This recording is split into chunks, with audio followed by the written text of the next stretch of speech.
Next slide. Right, I'm not a paranormal expert. I'm a health statistician by trade, and you'll have seen that I'm a visiting professor at Liverpool Business School at Liverpool John Moores University. I'm actually I am retired now. I'm 70 years of age, looking 80, something like that. And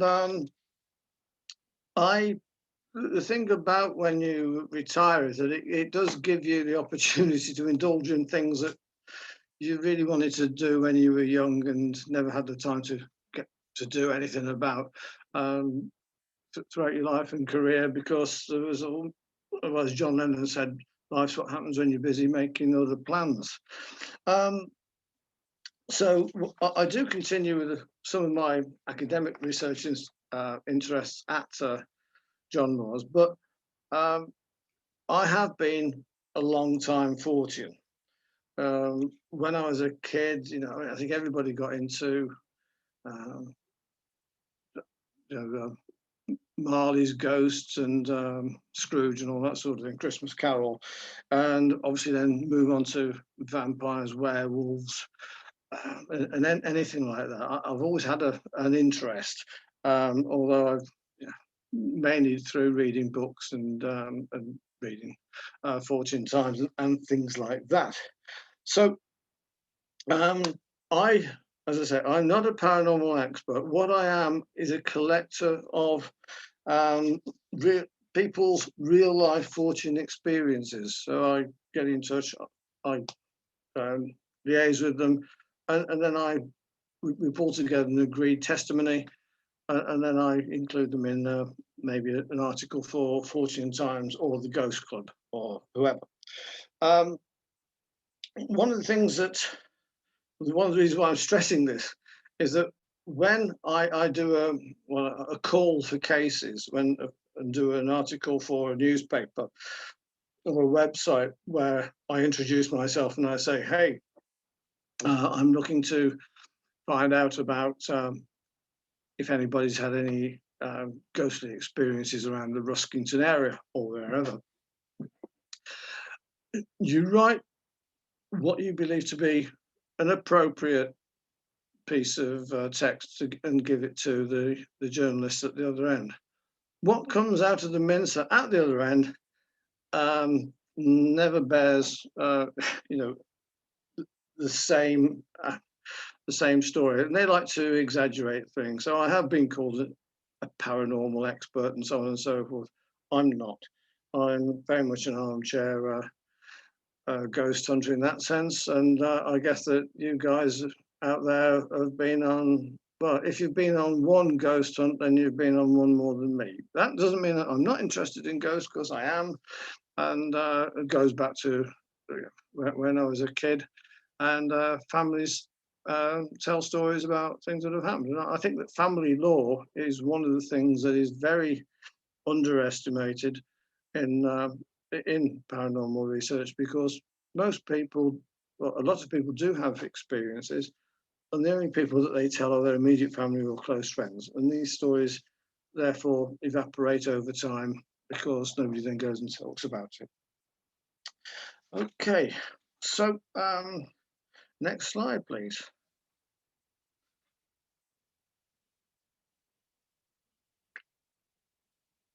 Right. I've had a fair number of articles published in Fortune Times. I have a good number of Fortune interests, as I've been just mentioning to you. And these include folk customs like the Fire Festival in Bulk up in Marsden in Yorkshire, the Abbots Bromley Horn Dance, Cheshire Soling Plays. I've also talked about like Fortune hoaxes, which one of the examples was the Phantom White Rabbit of Crank, but that actual story led on to the rest of the presentation, which was about Fortune hoaxes, and was part of an article that I had in Fortune Times about Fort Foolery. You notice the unicorn meat, very topical in these Brexit-ridden days, because some I think, American company, did a tin, and everybody thought it was great. But obviously, then they thought it'd be good to be able to sell it. And inside, they would put a little toy unicorn. Apparently, when it got to Germany, all of the tins were confiscated because the Germans thought that it contained meat of rare animals. But there you go. So there are other things like high strangeness stories, which just come out of nowhere. Bottom left-hand corner was the things about the Aintree spectres, who are not the Ku Klux Klan, but very, very strange things going on with groups of people, or maybe cults, in the Aintree area. Fortune sport I do like my sport. For my sins, I'm a season ticket holder at Molineux, the home of Wolverhampton Wanderers. So yeah, I'm a masochist by trade. But football curses, like the curse of Aaron Ramsey, where every time he scores a goal, somebody famous dies. It's a load of rubbish, but there you go. I did do a skeptical piece on that. But equally, I then did talk about how Richard III managed to enable Leicester City to win the Premier League. Other things include the Much Wenlock Olympics, where some of the strangest Olympic sports that have taken place are the old women's race for a pound of tea, the pig race, or even the egg and spoon race. And I did an article for FT last year, which didn't go out because the Tokyo Olympics were postponed for a year. So hopefully it's going to go out in a few months' time to coincide with it, where I actually look at the first ever English Olympic Games, which took place. So you'll notice that there's two pictures there that I haven't touched on, but lead into the next slide. One is the Vanishing Hitchhiker, Urban Legends by Jan Harold Brundtland, which led to me getting heavily involved in Phantom Hitchhikers, which the article at the top was the cover story for about the Old Man of Halsall Moss. Next slide, please.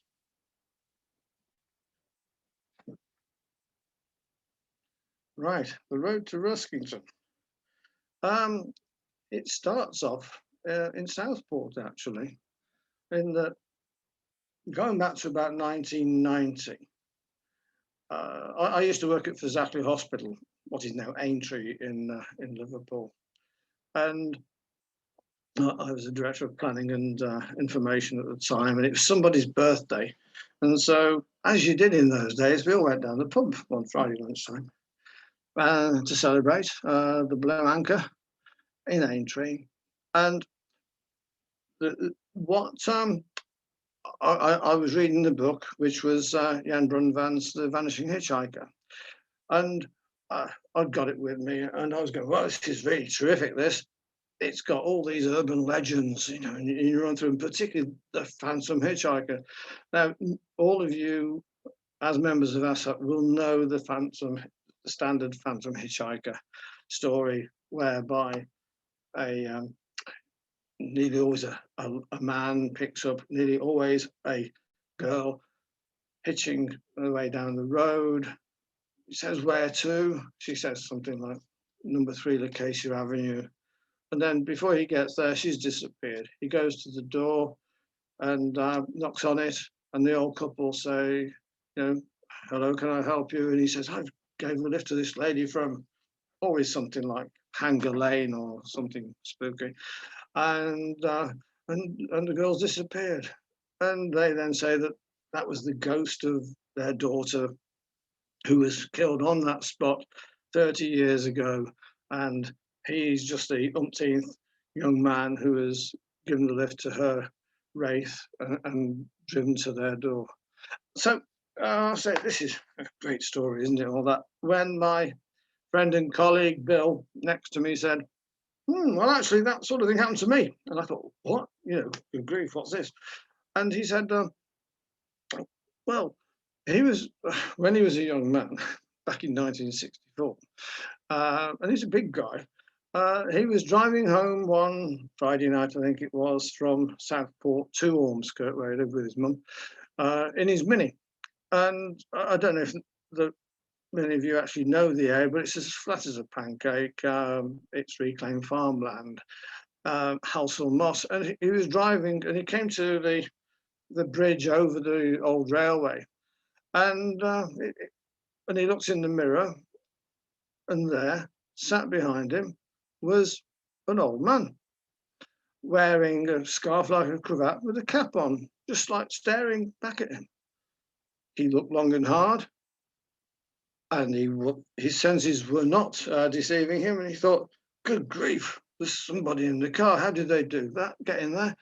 So he was genuinely scared, and he pumped the clutch and said out loud, "Oh, something wrong with this car."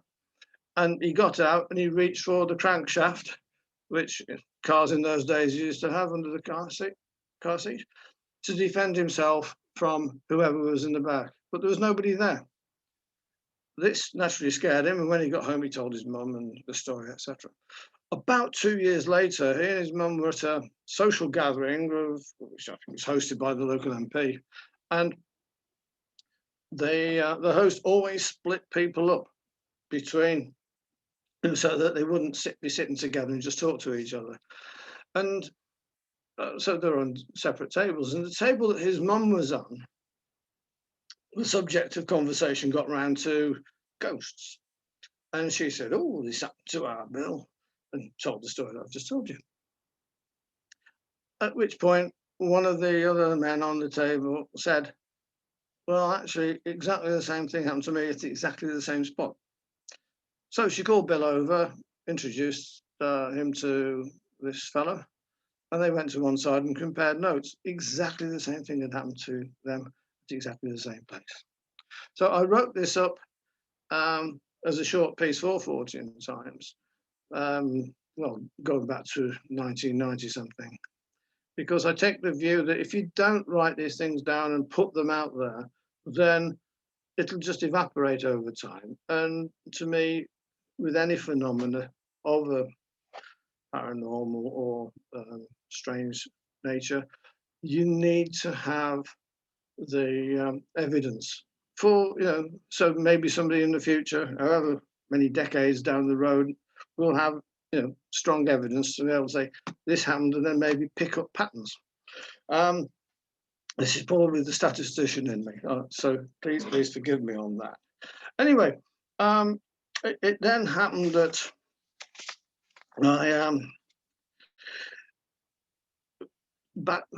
I realised that in 2014 it would have been 50 years since Bill had this experience, and I thought, "Oh, wouldn't it be good to see?" I'd always wondered if more people had actually had similar experiences. Maybe there were more than two.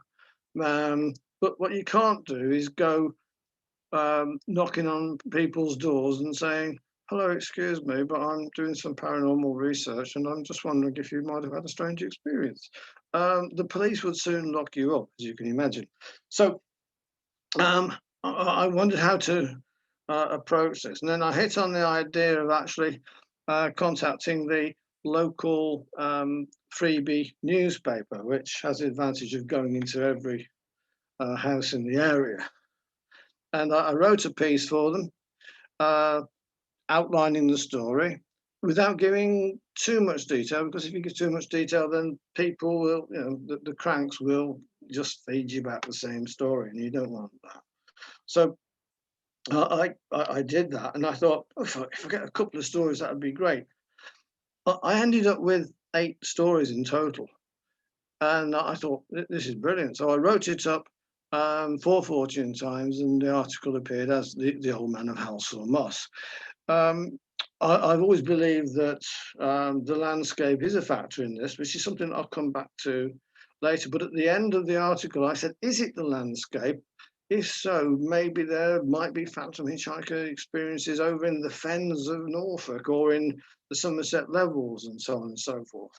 And that's how I triggered to come round to looking around Lincolnshire and East Anglia and hit upon the Ruskington Horror, as I did.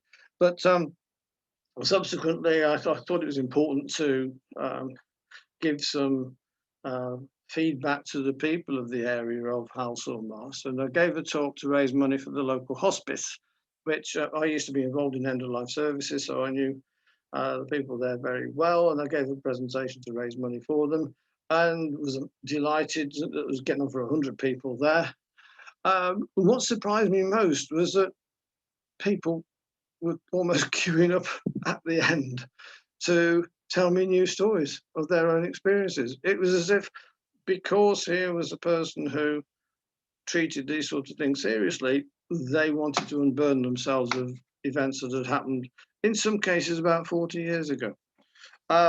So this is something that I found almost whenever I give a presentation, I nearly always get a new story. And this has been cumulative until at the moment, I've probably got about 16 stories relating to Halsall Moss. So, right, where are we up to? The road to Ruskington. I then, as I say, came across the Ruskington Horror in late 2017, and tried as much as I could to get information off the internet, but I couldn't get the full picture. So I ended up acquiring a DVD of all the episodes of ITV This Morning, which related to the Ruskington Horror, and I got that in spring 2018. On the back of that, I then did a call for testimonies on Lincolnshire Live in late October 2019. What surprised me, but is very relevant, is that I got a contact from a lady who lived in Scunthorpe, who basically said, "I'm nowhere near Ruskington, but it's not too far away. Is it okay if I tell you my story?" So I said, "Yes, please." And this was a story about the Scotter Road Spectre. Now, we're talking about a 12-foot high monk strolling down Scotter Road in the pouring rain here, but being witnessed by multiple witnesses for several minutes. So, a bit of a gem, I thought. So I did another call, but so widening things to see if there were more monks on the loose around Scunthorpe.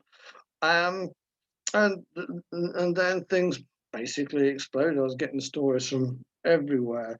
I reckon that by the time that it came to the end of it, I got round about 30 odd stories from across Lincolnshire. So I've wrapped them into a series of articles rather than trying to do one big one, because that just would not be feasible. And we're running it as a,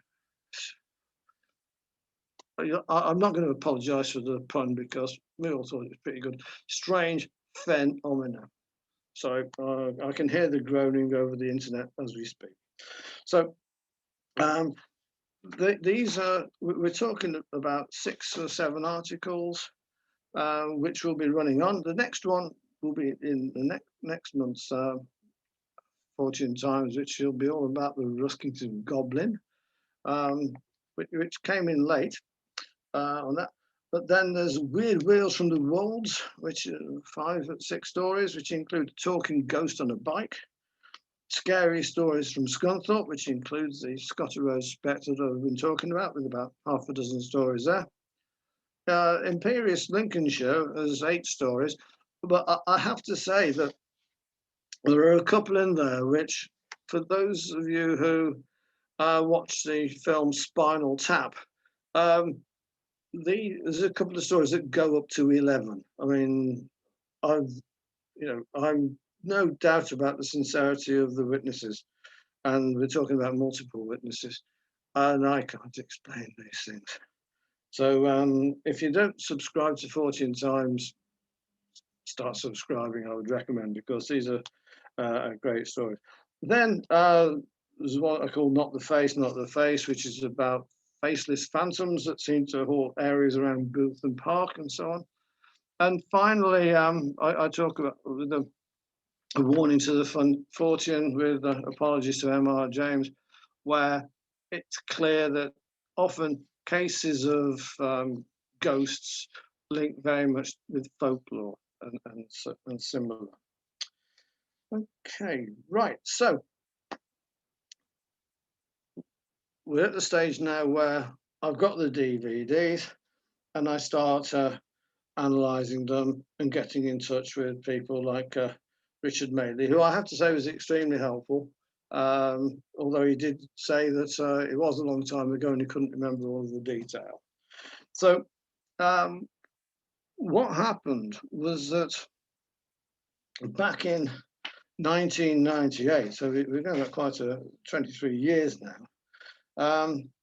there was a session on ghosts, Talking Ghosts, I think it was called, on ITV this morning, where you had Lionel Fanthorpe and Richard Madeley and a couple of others who were inviting stories from people from across the country who'd had ghostly experiences and that. It was at that point that a guy called Kevin Whelan rang in and said that in the previous 2 weeks, or 2 weeks before, he'd been driving down the A15, approaching the Ruskington turnoff, when he saw something floating on the horizon that looked like a bit of a white bin bag. He wasn't concerned. He was thinking it was probably just car headlights or something similar. However, when he got there to where it was that he saw this thing, a face suddenly appeared around the car's front pillar at the top right of the windscreen. It was Greek looking with dark hair and olive green skin and was holding its left hand up.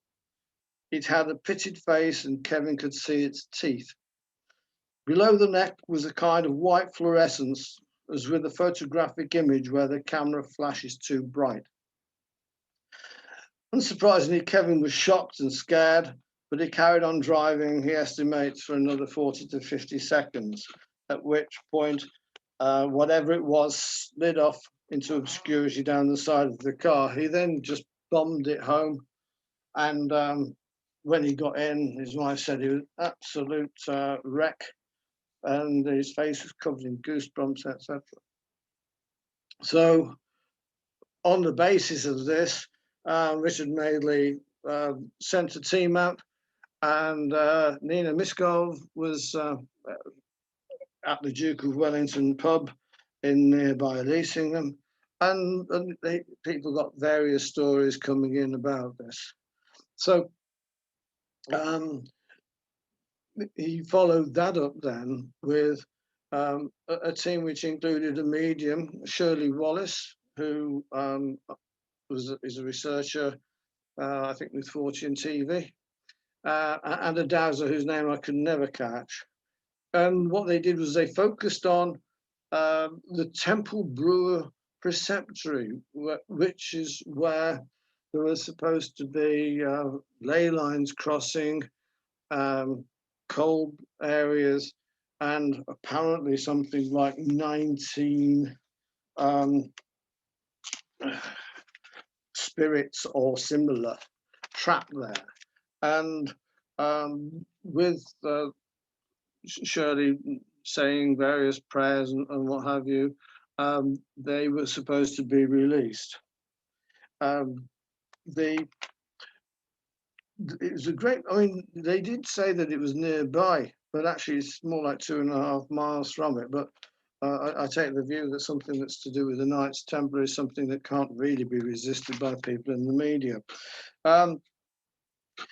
They then went down to a big lay-by, which was the other side of the Ruskington turnoff, and near something that's called Hangman's Hollow, which is also known as the Dunsby Hollow, which is where there used to be a village. And Shirley became very emotional and said that there there had been great trauma, and which she described as death, death, death. And she said that they were 20 yards from where a gibbet had once stood, and she got these supernatural smells and so on. And she reckoned that she could see or detect a young man who'd been killed on his red Honda motorbike and had crashed, causing severe injuries to his legs, which was, we think, or supposedly linked to the Kevin Whelan experience. And then she did a ritual blessing to clear the area. The program concluded with the team and Richard Madeley talking about the experiences, and what Richard then said is, has the area been, cleansed? Is the phenomenon now over? And Shirley said that she put her head on the chopping block and said the area was now clear, to which Richard concluded that it's over. But as I was to find, it wasn't. So if I now turn to the next slide, I will then talk about some of the things that did come out from this morning program, but it was directly linked, but not necessarily directly linked. It's the next slide, Chris, which is highwaymen. Okay. Now, it's not necessarily surprising that Lincolnshire, besides being as flat as a pancake and being very lots of farming and so on and so forth, it is an area rich in folklore and legends and that. And so, with regards to highwaymen, the main roads was the main one from north to south, the Great North Road and so on. And so it was where a lot of highwaymen used to hang out. And in fact, there is a thing called the Dunstan Pillar, which used to be the only inland lighthouse in the country. And that was built partly to act as an aid to travellers, so that they would not be, that they'd be able to avoid being attacked by highwaymen. Of course, in those days, highwaymen would be hung and gibbeted, often close to where they did their, their dastardly deeds. And so it's not surprising that people thought that maybe the ghost has something to do with the highwaymen who had actually died or been hung and so on. I mean, the names around there do include things like Hangman's Hollow or Highwayman's or Horseshoes, Hollow or Horns. It's all alliterations of things beginning with an H by the sounds of it. And some of them are folkloric, but what you can't ignore is the fact that the state of the roads going back in the 17th century or whatever were pretty grim, and therefore, certainly in wet weather, stagecoaches would only go up hills very slowly, and so that area around Ruskington, with its inclines, would be where coaches would be their most vulnerable. Of course, one of the legends is that Dick Turpin was one of the highwaymen around there, but if Dick Turpin had £1 for every place that he's reputed to have held stagecoaches up, he wouldn't have had to have done it. He'd have been a very rich man. So, yeah, there is a belief that maybe these phenomena are to do with highwaymen. But alternatively, one is that it's to do with witches. And there's a lot of witch folklore as well in the area. And particularly one to do with a thing called Bayard's Leap. And there is a thing called Bayard's Leap, and just to entice tourists as they're passing by, there is a frame in the ground with 4 horseshoes attached, which purportedly is where this blind horse leapt into the air and enabled the knight to then kill the witch. What it was that the road was supposed to be haunted by this witch who would place a curse on travellers and so on and so forth, and make a mess of people's crops and so on. And the local people wanted to get rid of old Meg, or whatever she was called, and so they summoned a knight and said, "Would you go and kill her, as you do?" And his horse, the blind horse Bayard, they set off to get the witch, and the witch, I think, was struck by the knight, who and she leapt onto the back, dug her claws, her fingernails into the horse's hinds, at which point it leapt about 60 foot in the air and crashed to the earth, at which point the knight dispatched the witch, and but unfortunately Bayard was dead as well. So the place where this is supposed to happen is actually about 4 miles from where the Ruskington, the main site for the Ruskington Horror experiences took place. But people will conflate these different stories, and it also adds a nice touch.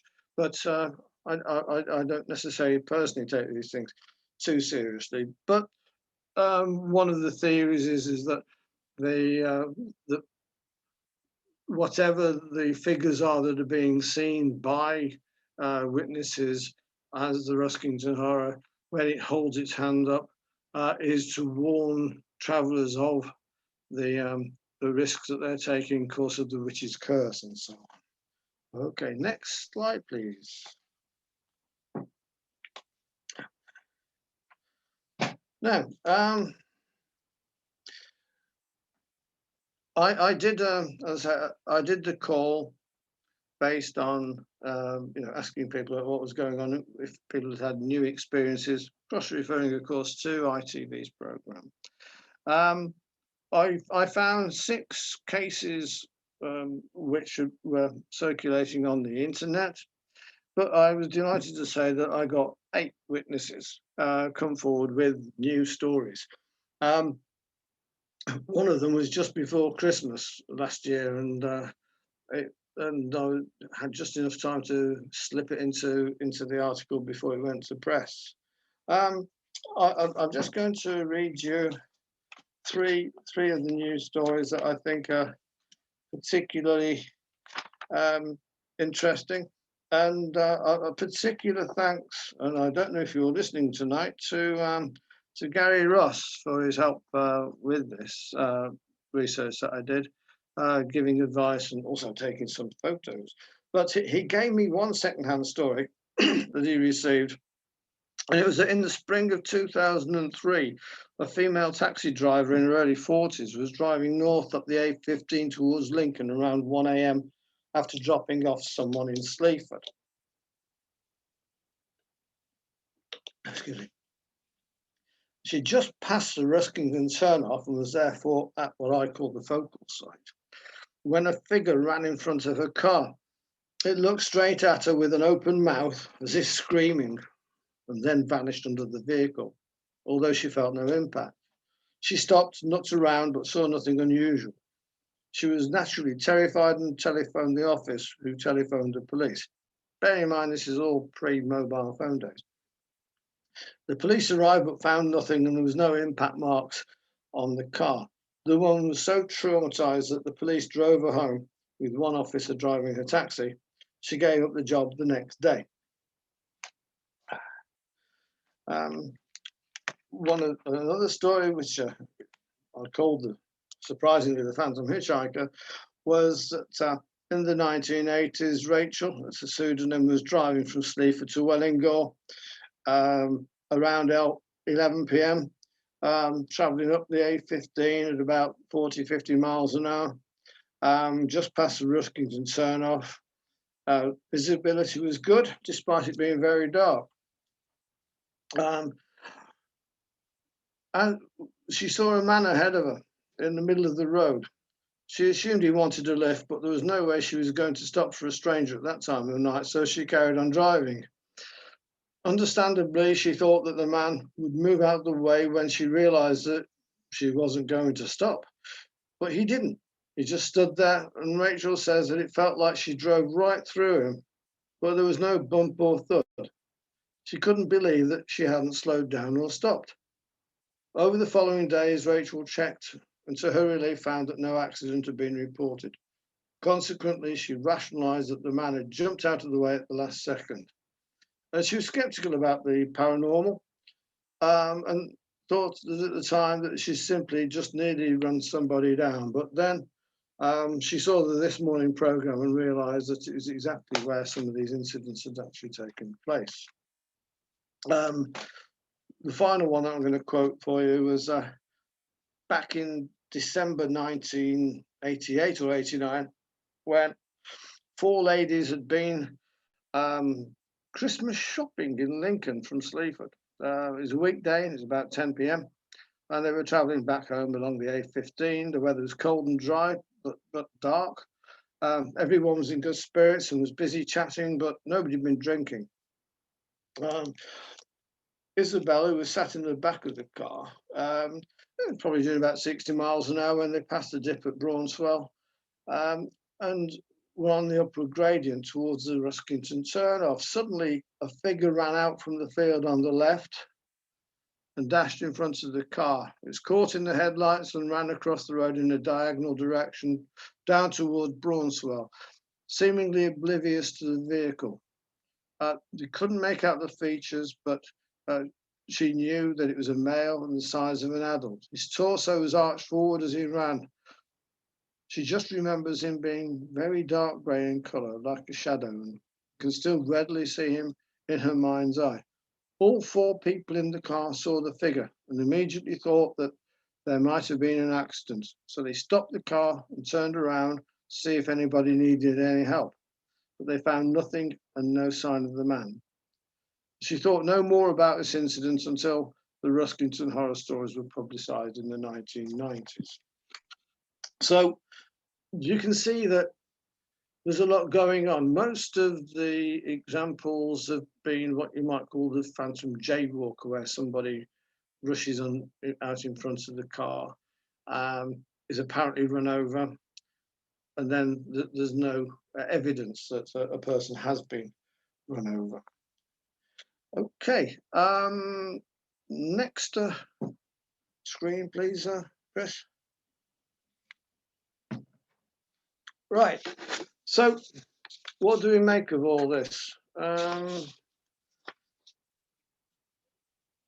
What we have, we've got a couple of dozen events that I've described in the two articles, and when I communicated with Richard Madeley about how many they received, he said that in total they received probably, he said dozens. So from that, I infer that ITV received probably somewhere between 30 and 40. And that's excluding the obvious hoaxes and wind-up merchants, as you might expect to come in. They edited those out. But if you look at the dozen or so cases, a couple of dozen or so cases, they're spread over broadly 30 years, which is less than one a year. And even allowing for a bit of variability, you're still talking about two, maybe a maximum of 3 incidents a year. So the idea of getting in your car and spending the night in the lay-by with a flask of coffee and a packet of sandwiches, the only thing that you're likely to see is a policeman tapping on the window saying, why aren't you be adhering to the COVID-19 restrictions? So I think it's worth noting that many of the witnesses admitted to travelling at a tad above the speed limit.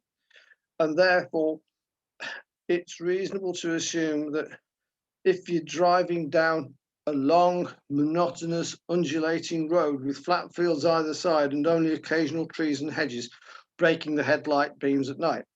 Excuse me. It can become quite mesmeric and disorientating. I mean, how many times, if you've been doing a long drive, certainly one that you're familiar with, have you suddenly pulled yourself together and think, I don't remember the last 5 miles, or something along those lines? You do possibly go into another state of mind. Whether that's normal or what have you, I don't know. But what is worth noting is that to the north and the south of the strip of road that we're talking about, then there are sharp bends which are marked out with reduced speed now markings, which are there to make drivers alert because of the sharp bends. So often people can become over alert when you are driving and trying to take in sometimes more information than normal, and this can cause sometimes consequential images or pareidolia from the passing landscape.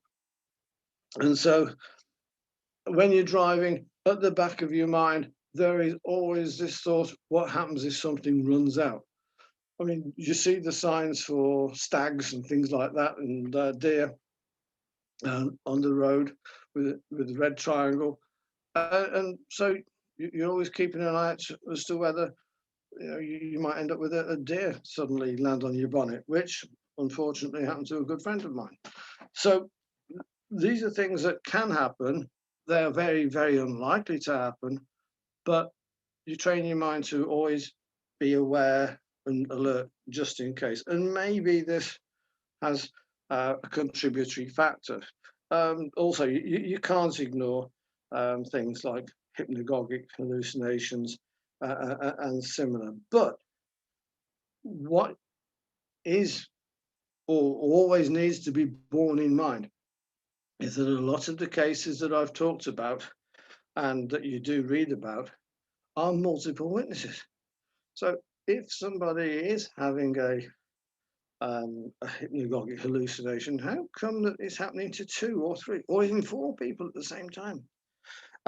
So I return to my initial question, and that is there something in this type of landscape with its low-lying panorama and frequent mists that somehow induce psychological reactions?